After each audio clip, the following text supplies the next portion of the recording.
주님, 저희들이 그리스도께서 이 세상에 오신 것을 기뻐하고 또한 다시 오심을 기다리는 대강절 첫 주일에 함께 예배합니다. 마음을 가난하게 주님 앞에 드리고 또 말구유에 오신 예수를 우리 마음속에 왕과 주인으로 모셔드립니다. 찬송받으실 그리스도께서 오늘 저희들에게 말씀하여 주시옵소서. 다시 오실 예수께서 우리 마음의 소망을 새롭게 하여 주시옵소서.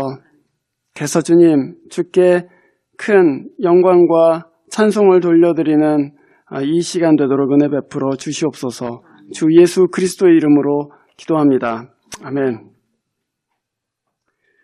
영어로 advent라고 합니다. 대강절은 오심이라는 뜻입니다. 교회는 크리스마스 전에, 성탄절 전에 4주 동안을 대림절이라는 또는 대강절이라고 하는 그 절기로 지키면서 오시는 그리스도를 마음에 기다리는 그런 절기로 우리가 지킵니다.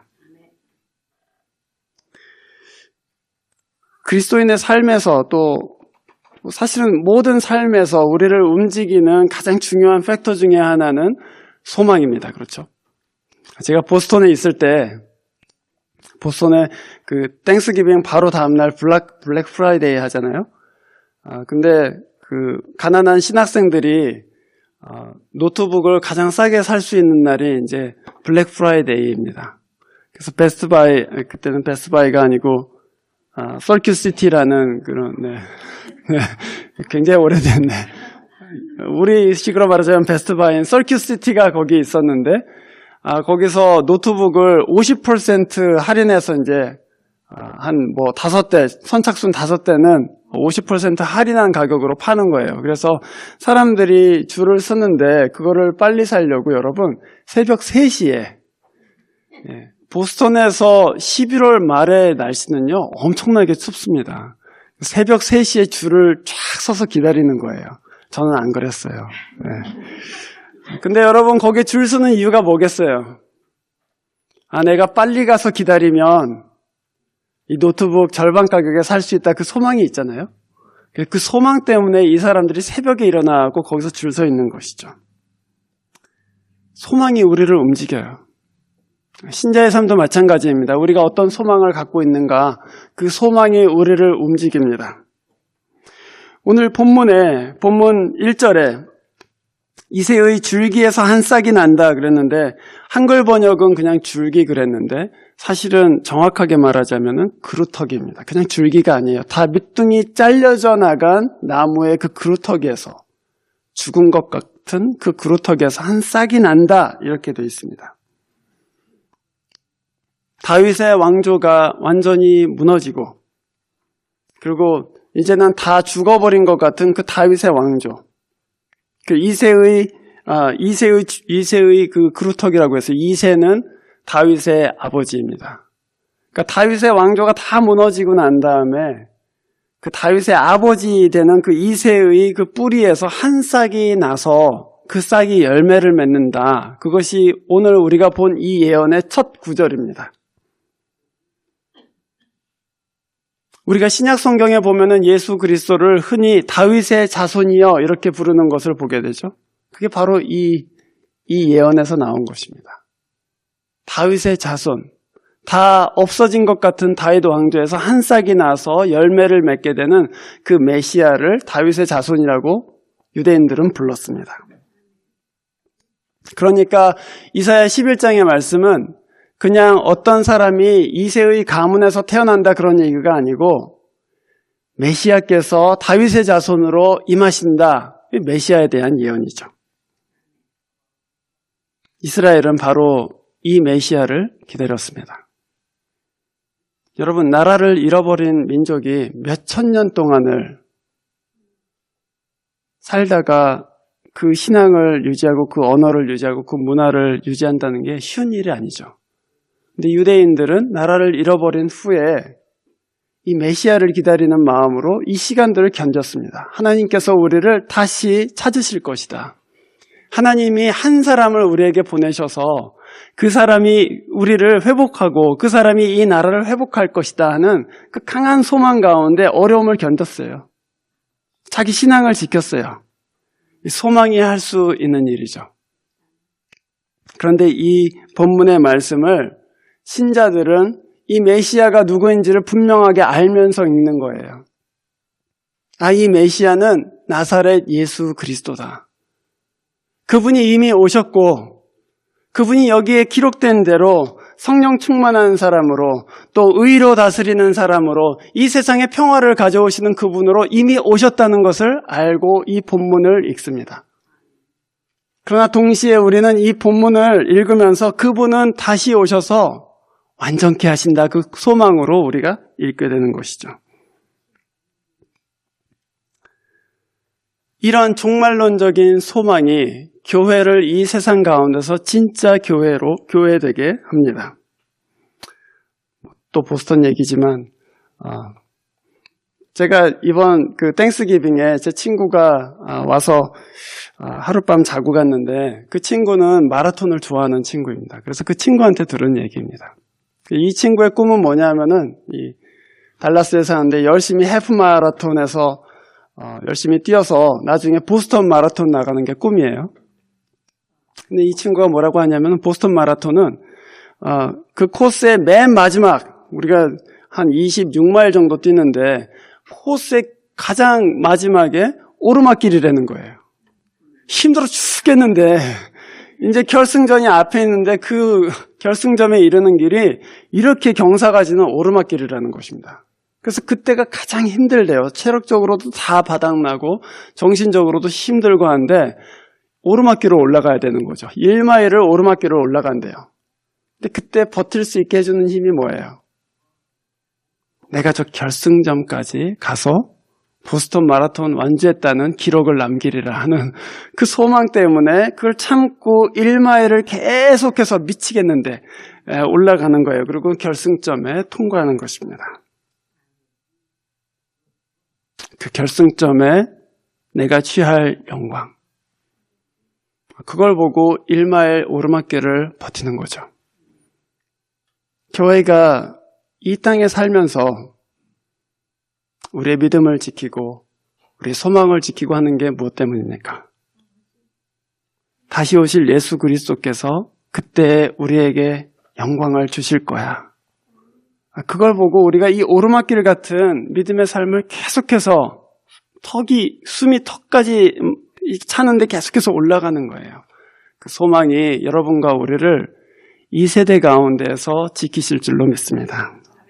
오늘 그래서 이 본문을 보면서 다시 오시는 그 그리스도는 어떤 분인가 우리가 한 3가지 면에서 살펴보려고 합니다. 첫 번째는 그는 성령이 충만한 사람이요.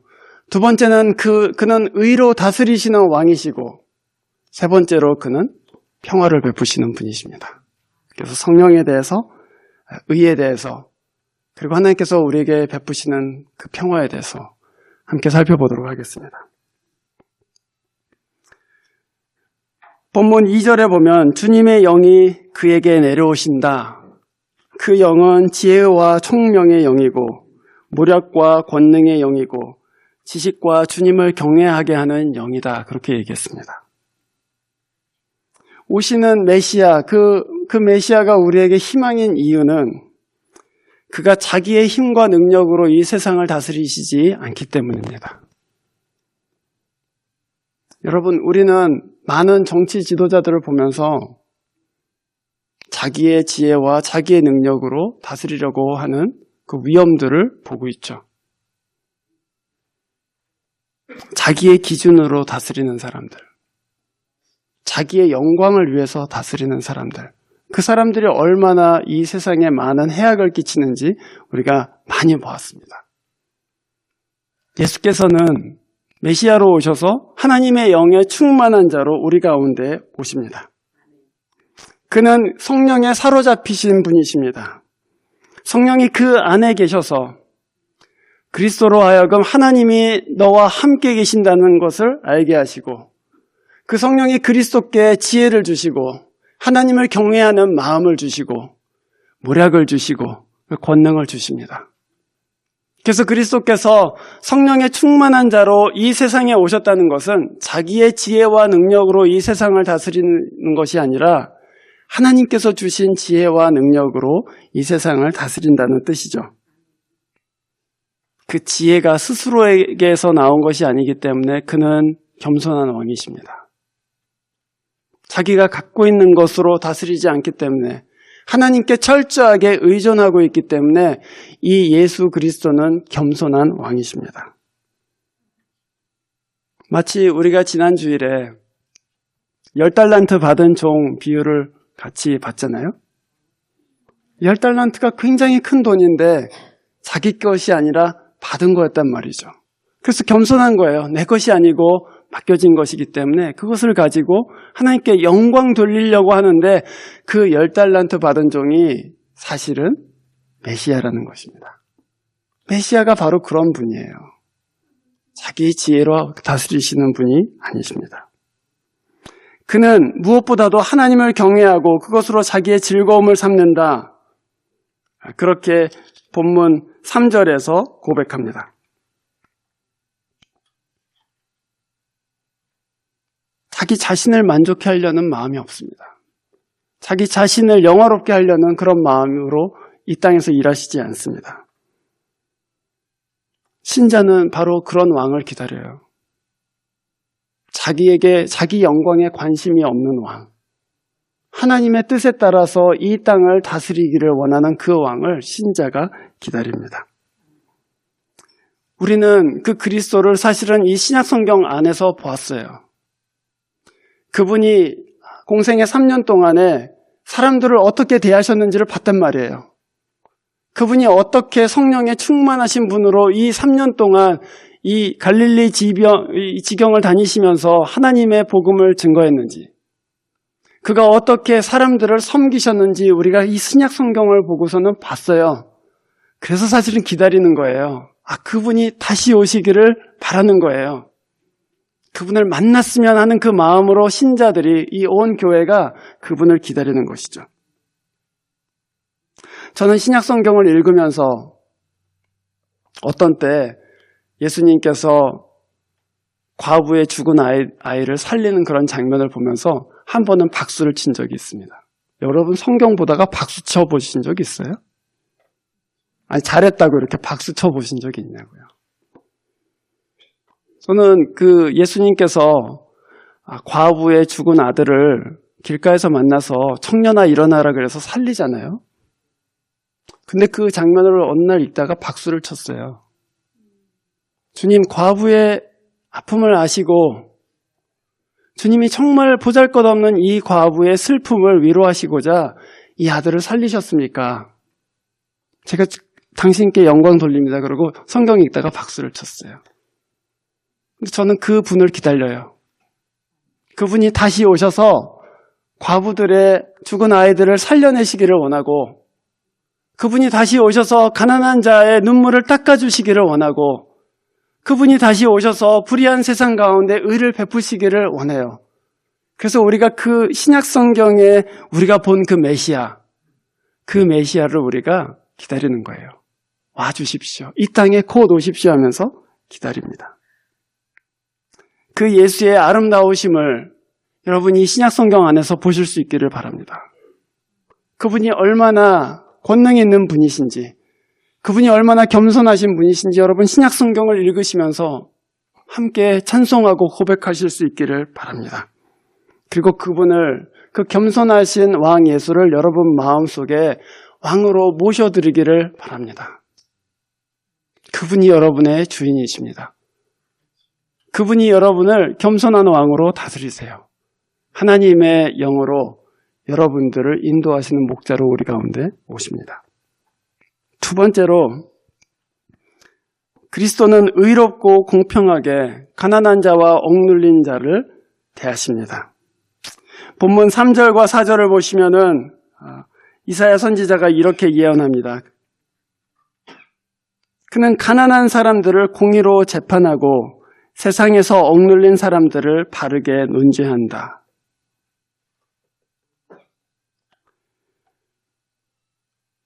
구약성경에서 하나님께서 이 세상을 다스리는 것에 대해서 얘기할 때 항상 빼놓지 않고 얘기하는 것이 바로 의와 공평입니다.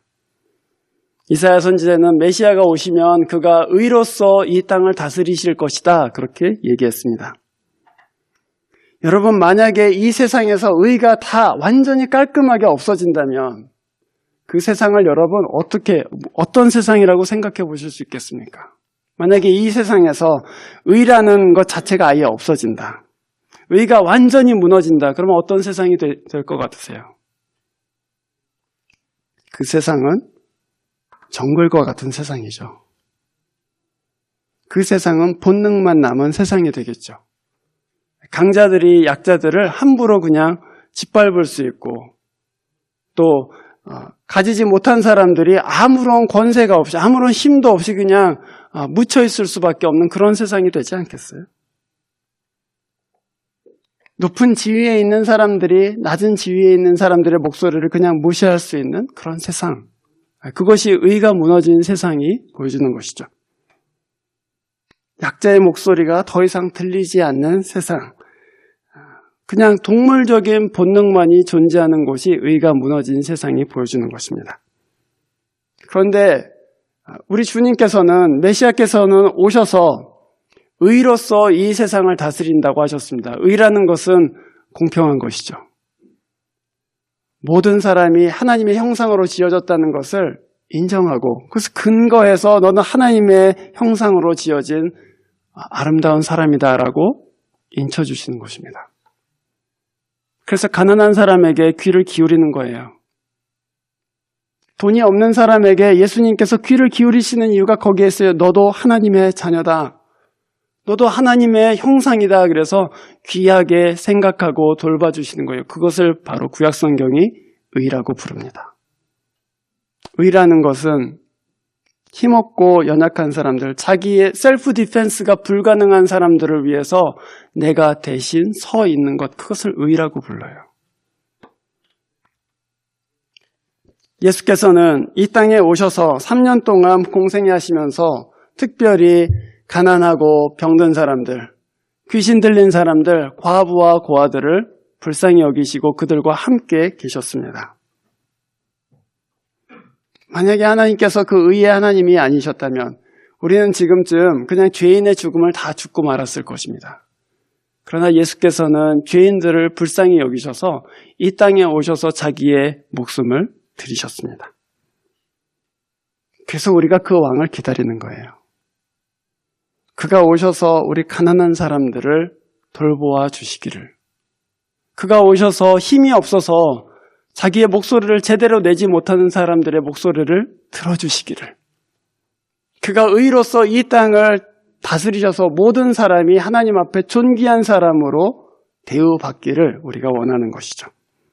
세 번째로, 그리스도께서는 이 땅에 영영한 평화를 주시는 왕이십니다. 6절 말씀 보면 그때에는, 그렇게 얘기했어요. 그때에는, 그 메시아가 이 세상에 오시는 그때에는 이리와 양이 함께 산다고 그랬어요. 이리가 어린 양과 함께 살고 표범이 새끼 염소와 함께 눕고 송아지와 새끼 사자가 살찐 짐승이 함께 풀을 뜯는다. 그래서 어린아이들이 독사굴에 손을 넣어도 독사가 그 손을 물지 않는다 그랬어요. 여러분, 이 본문이 동물에 관해서 말씀하는 것이겠습니까? 하나님의 나라가 되면 동물들이 그렇게 살 거라고, 그 동물에 관한 말씀이겠습니까? 그렇지 않죠. 이것은 비유죠, 사실은. 물론 동물들도 그렇겠지만 이 말씀이 진짜 지시하는 것은 지금 너희들이 살고 있는 이 시대에 이리와 같은 사람들, 사자와 같은 사람들, 그 사람들이 결국에는 너희들과 다 같이 평화롭게 살 날이 올 것이다. 사자가 자기가 이렇게 공격하려는 본능이 없어져서가 아닙니다, 여러분. 다른 질서가 임했기 때문이죠. 하나님의 다른 질서가 이 세상 가운데 임하여서 더 이상 죽이고 해치지 않아도 공존할 수 있는 평화로운 세상이 온다 하는 것입니다.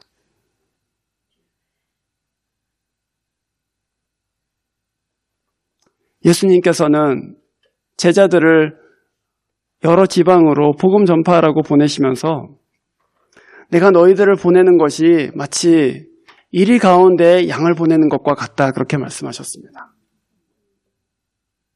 그런데 이 본문은 이리와 어린 양이 함께 살 것이다 그랬어요. 이리와 어린 양이 함께 사는 것은 맨 마지막에 올 거예요. 그런데 교회는 지금 아직 이리가 여전히 공격 본능을 갖고 있는 이 세대에서 어린 양으로 살고 있습니다. 예수께서는 우리를 이리 가운데로 보내시면서 마치 이렇게 말씀하시는 것 같아요. 내가 너희들 지금 이리 가운데로 보내지만 그 이리와 같이 살 날이 올 거야. 어쩌면 그래서 우리가 원수를 사랑할 수 있는지도 모르겠습니다. 이 이리 같은 사람 결국에 하나님의 나라에서 나와 같이 살 거야. 이 왼수 같은 자식, 이 왼수 같은 자기 남편, 우리가 같이 이 세상에서 함께 살면서 그리스도를 따라 살면서 우리가 다 같이 양과 같이 될 거야. 이리가 이리의 본성을 잃어버리지 않습니다. 하나님께서 그 날이 되면은 양을 공격하던 이리들은 다 없애버리고 또 사슴을 먹던 사자들은 다 없애버리고 하는 것이 아닙니다. 사자는 사자의 영광을 갖고 있어요. 이리는 이리의 영광을 갖고 있습니다. 양은 양의 영광을 갖고 있어요. 그러나 그것들이 다 함께 어울려 사는 평화로운 나라를 예수님께서 이 세상 가운데 가져오실 것입니다. 그것을 구약성경이 샬롬이라고 얘기합니다. 하나님과 내 사이에 관계가 바르게 잡히고 그리고 나와 이웃 사이의 모든 관계들이 평화로운 관계가 되는 것, 그걸 구약성경은 샬롬이라고 얘기합니다. 우리가 기다리고 있는 이 예수 그리스도, 그분이 이런 왕이세요. 성령에 충만한 분이고 하나님을 경외하는 분이고 그리고 의로서 가난한 사람들을, 억눌린 사람들을 위해서 목숨을 드리는 분이고 그리고 이 세상에 영영한 평화를 가져오실 그 분이십니다. 이 이사야의 비전을 보면서 이게 도대체 우리하고 무슨 상관이 있는가 이렇게 생각하시는 분들이 계실 것입니다. 이게 나중에 이렇게 된다는 얘기지 지금은 우리는 이리 가운데 살고 있잖아요. 그렇게 생각하실 수 있어요. 이 말씀은 우리를 어디로 인도하는가? 여기에 대해서 저는 초기 한국교회에 일어난 한 예화를 통해서 여러분과 함께 생각을 나눠보고자 합니다. 100년 전에 조선에 그리스도의 복음이 전해졌습니다. 한 양반집 부인이 예수를 믿게 되었습니다. 그리고 그 부인이 예수를 믿고 나서는 자기가 데리고 다니던 몸종을 교회에 데리고 나갔어요. 그래서 그 몸종도 예수를 믿게 되었습니다. 그런데 교회를 둘이서 함께 나가는데 교회에서 우리는 다 예수 안에서 형제와 자매입니다 이렇게 가르쳤어요. 그래서 하루는 이 부인이 앉아서 생각을 하는데 우리 목사님이 모든 사람은 형제와 자매, 우리 교회 안에 있는 모든 사람은 형제와 자매라고 나한테 가르쳤는데 자기가 데리고 있는 몸종은 자기의 자매인가 형제인가 이런 생각을 하게 됐어요. 그리고서는 이게 하나님 앞에 바르지가 않다. 내가 이 사람을 내 믿음의 자매인데 자매를 종으로 대우하는 것이 옳지 않다라고 생각했습니다. 그래서 그 종을 하루는 방으로 불렀어요. 그리고서는 그 앞에서 노비 문서를 불태우면서 얘야, 이제 너는 자유다. 예수님께서 우리를 다 자유케 하셨고 우리는 이제 형제와 자매다. 내가 너를 풀어줄 테니까 이제 자유인으로 살아라 그랬어요. 그랬더니 이 여종이 엉엉 울면서 저를 제발 내쫓지 말아주세요. 저는 그냥 종이 좋아요. 그냥 이 집에 있게 해주세요. 저는 나가면은 살 집도 없고 저는 갈 데가 없어요 하고 우는 거예요. 자유케 해줬더니 갈 데가 없다고 울고 있어요. 그냥 종이 되겠다는 거예요. 어떻게 했을까요? 이 부인은 그 종을 자기의 수양딸로 삼았습니다. 네가 갈 곳이 없으면 내가 너를 보살펴 주겠다. 이제 너는 종이 아니라 내 딸이다. 그러고서는 그 여종을 자기의 딸로 삼았죠. 성령 충만한 교회는 타락하고 불의한 질서에 순응하지 않고 깨어서 하나님의 질서를 드러냅니다. 우리가 다 완전할 수는 없죠. 하지만 성령께서 우리에게 깨닫게 해주시면 이건 바르지 않구나. 이건 하나님께서 원하시는 것이 아니구나. 그러고서는 이 세상이 당연하게 생각하는 질서들을 거역하면서 산다고요. 그래서 종 문서를 태우기도 하고 흑인 노예 해방을 위해서 정치가들이 일어서기도 하고 여성들의 인권을 위해서 일어나기도 하는 거예요. 하나님 앞에서 바른 것이 무엇인가를 생각하고 교회가 깨어서 원래 있던 질서들에 순응하지 않고 다른 질서, 하나님의 질서를 받아들이기 시작하는 것이죠. 그렇게 함으로써 이 교회 안에 하나님의 나라가 임했다는 것을 사람들이 알게 됩니다. 저 교회 사람들 이상하다. 저 교회는 다른 질서에 의해서 움직이고 있다라고 생각하게 돼요. 여러분, 우리가 어떻게 기도해야 될까요? 하나님, 이 교회는 성령이 우리에게 강력하게 임해서 우리 마음 가운데 정말 성령이 충만해서 하나님이 이 교회를 향한 또 하나님의 나라를 향한 질서를 깨닫게 해 주십시오. 그래서 하나님의 뜻대로 우리가 이 세상에 물들지 않고 이 세상의 질서와 사실은 역행하면서 하나님의 질서를 드러낼 수 있도록 도와주십시오. 이렇게 기도해야 되지 않겠습니까? 두 번째로, 타락한 질서 안에서 그리스도의 질서를 받아들인다는 것은 당연히 고난과 또 불편함을 우리에게 주게 됩니다. 우리가 그 종을, 이 부인이 그 종을 그냥 종으로 다루면은 굉장히 쉽습니다, 사실. 그렇잖아요. 자기의 권위로 이거 해! 그러면 이거 하는 것이고, 저거 하지 마! 그럼 저거 하지 않는 것입니다. 그런데 만약에 그 종을 자기의 수양딸로 삼으면 종처럼 대할 수 없기 때문에 굉장히 힘들어집니다. 여러분 잘 모르시겠어요? 여러분 티네이저 때 생각 안 나세요? 여러분 부모님들이 얼마나 힘들었는지? 종으로 다루면은 권위로 눌러버리거나 아니면 위협하거나 할 수 있지만 형제와 자매라고 하면은 그 관계는 굉장히 미묘한 관계가 된다고요. 내가 컨트롤할 수 없는 관계가 돼요. 그때는 참아야 되고, 그때는 사랑해야 되고, 그때는 불쌍히 여겨야 되고, 그때는 끌어안아야 되는 거예요. 그러니까 더 수고하게 되고 더 사랑할 수밖에 없는 관계가 되는 것이죠. 어떤 사람들은 그걸 밥 먹여주고 그렇게 재워주냐, 정신 나갔냐 하고 분명히 물었을 거예요. 너 왜 종을 수양딸로 삼아서 손해를 보냐? 어떤 사람들은 조선시대에 엄연한 질서가 있는데 왜 질서를 깨뜨리냐고 욕했을 거란 말이죠. 그 고난을 그리스도인들이 감수해야 된다고요. 그래서 여러분, 아까 주님께서 말씀하신 대로 양을 이리 가운데로 보내는 것과 같다, 그렇게 말씀하셨습니다. 여러분 삶 가운데 예수를 따르기 때문에 욕을 먹는다든지 또 예수의 길로 행하려고 하기 때문에 불편하다거나 그런 일이 생길 때 그것을 이상히 여기지 마십시오. 그거 원래 있는 일이에요. 양이 이리 가운데 사는 것이 뭐가 쉽겠어요? 전혀 쉽지 않습니다. 그거를 주님은 미리 말씀하시는 거예요. 너희들은 이리 가운데 있는 양들이다. 그런데 그 이리와 같이 살 날이 올 것이다. 그거예요. 세 번째로, 교회만이 이 땅에서 유일하게 하나님의 나라를 드러낼 수 있는 통로가 됩니다. 그리스도께는 어떤 다른 방법이 있지 않습니다. 하나님의 나라를 보여줄 다른 어떤 방법을 그리스도께서는 갖고 계시지 않습니다. 교회만이 그리스도께서 갖고 계신 유일한 방법입니다.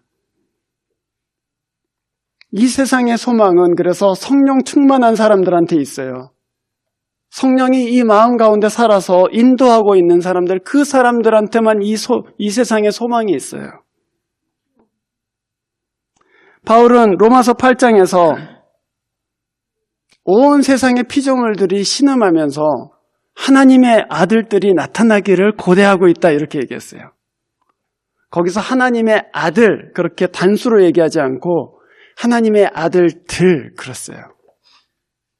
예수가 나타나기를 고대하고 있다는 말이 아니고 하나님의 자녀들, 신자들이 나타나기를 원한다. 피조물들이 그걸 고대하고 있다는 것이죠. 왜 그렇습니까? 그 신자들이 성령의 충만함을 입은 그 신자들이 하나님의 뜻대로 그리스도의 형상대로 이 피조물들을 다스릴 사람들이기 때문입니다. 그 피조물들이 고대하고 있습니다. 그 하나님의 아들들이 누구예요?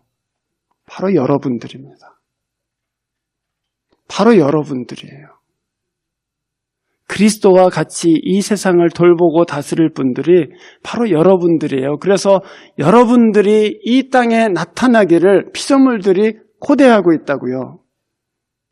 그러니까 집안에 개를 키우는데 스트레스 받는다고 개를 집어차지 마세요.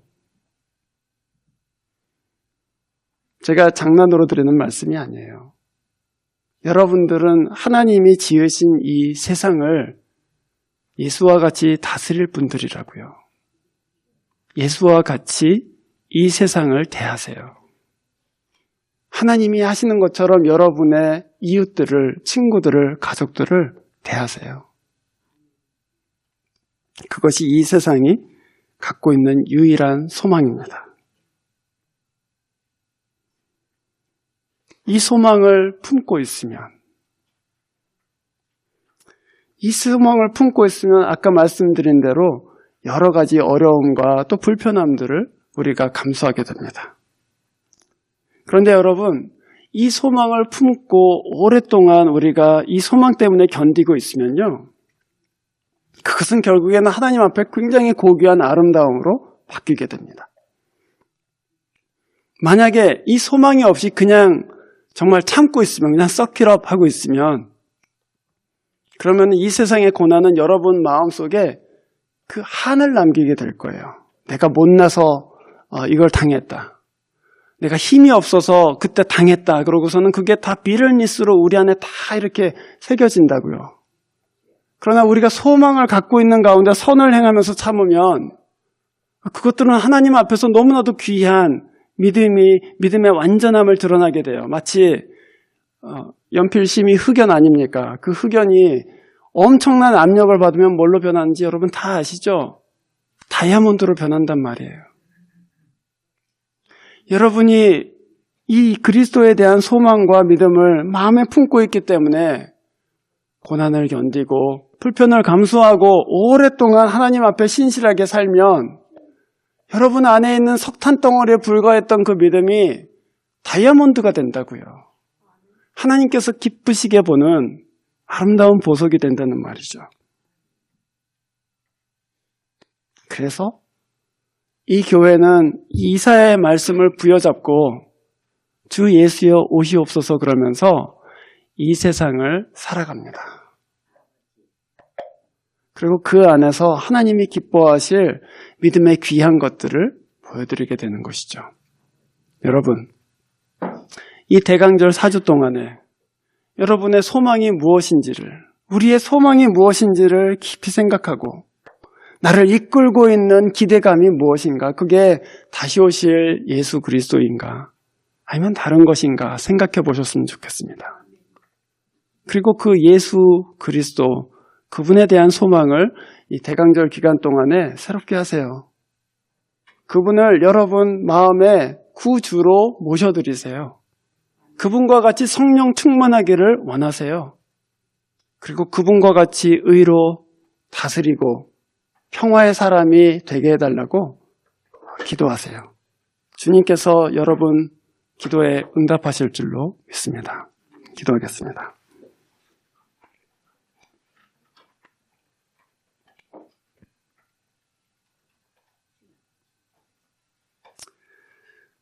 하나님 아버지, 저희들이 우리 믿음의 주여 온전케 하시는 예수 그리스도를 바라보고 그 믿음으로 하나님께서 이 세상에서 우리에게 맡겨주신 사명들을 잘 감당할 수 있기를 원합니다. 믿음으로 견디는 주의 자녀들에게 은혜를 베풀어 주시고 또 이 세상에서 하나님의 질서와 뜻을 드러내는 교회로 함께 설 수 있도록 주여 이 교회를 성령으로 기름 부어 주십시오. 각 가정마다 예수를 생각하고 예수를 소망하는 마음으로 하나님 앞에 거룩하게 살 수 있도록 주님께서 저희들도 저희 자녀들도 기름 부어 주시옵소서. 주 예수 그리스도의 이름으로 기도합니다. 아멘.